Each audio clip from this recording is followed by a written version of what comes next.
زمین کے بادل پارٹ 11۔ عمران صفدر کا منتظر تھا اور چاہتا تھا کہ کیلی کسی طرح ٹل جائے، مگر وہ بڑی دیر سے اس کے سر پہ مسلط تھی۔ تمہاری کتنی خالہیں ہوں گی؟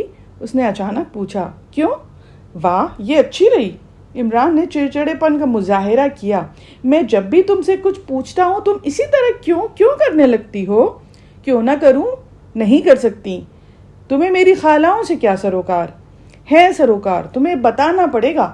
عمران کھڑا ہوتا ہوا بولا۔ وہ اس طرح کانپ رہا تھا جیسے اسے بڑی شدت سے غصہ آ رہا ہو۔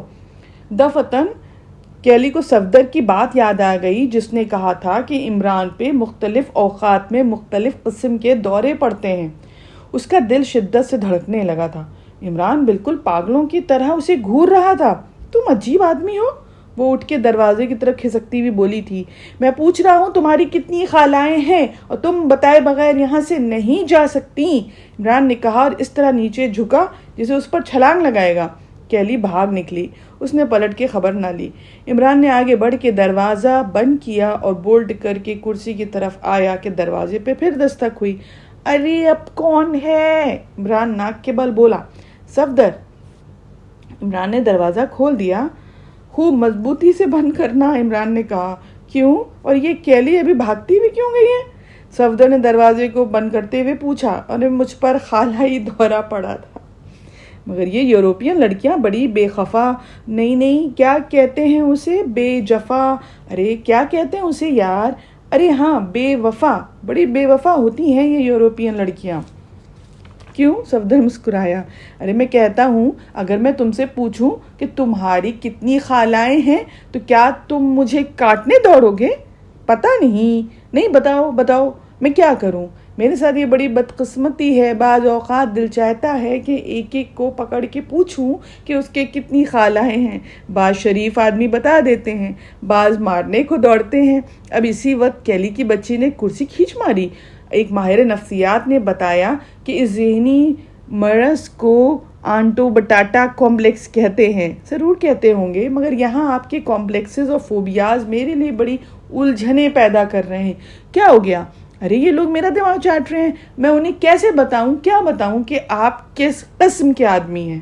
بتاؤ نا۔ اچھا خیر چھوڑو، عمران ہاتھ ہلا کے بولا۔ تو کیا رہا؟ وہ چینی بھی کسی طرف سفر کرنا چاہتے ہیں اور ان کے سفر کا دار و مدار اس موٹے پر ہے، لیکن میں ابھی تک اس موٹے کو سمجھنے سے قاصر ہوں۔ اس کی باتیں تو سمجھ میں آتی نہیں ہیں۔ وہ ان سے کہہ رہا تھا کہ وہ بڑا بدنصیب آدمی ہے، عرصہ ہوا اس کی شادی ہوئی، لیکن وہ نہیں جانتا کہ شادی کس چڑیا کا نام ہے۔ شادی شاید اس چڑیا کو کہتے ہیں جو رات کو بولتی ہے اور دن کو کہیں دکھائی نہیں دیتی۔ الو، ہاں الو، مجھے کچھ یاد آ رہا ہے۔ ہاں، تو وہ نہیں جانتا کہ شادی کس چڑیا کا نام ہے۔ کمال ہے صفدر صاحب، کہیں یہ میرے قبیلے سے تو تعلق نہیں رکھتا؟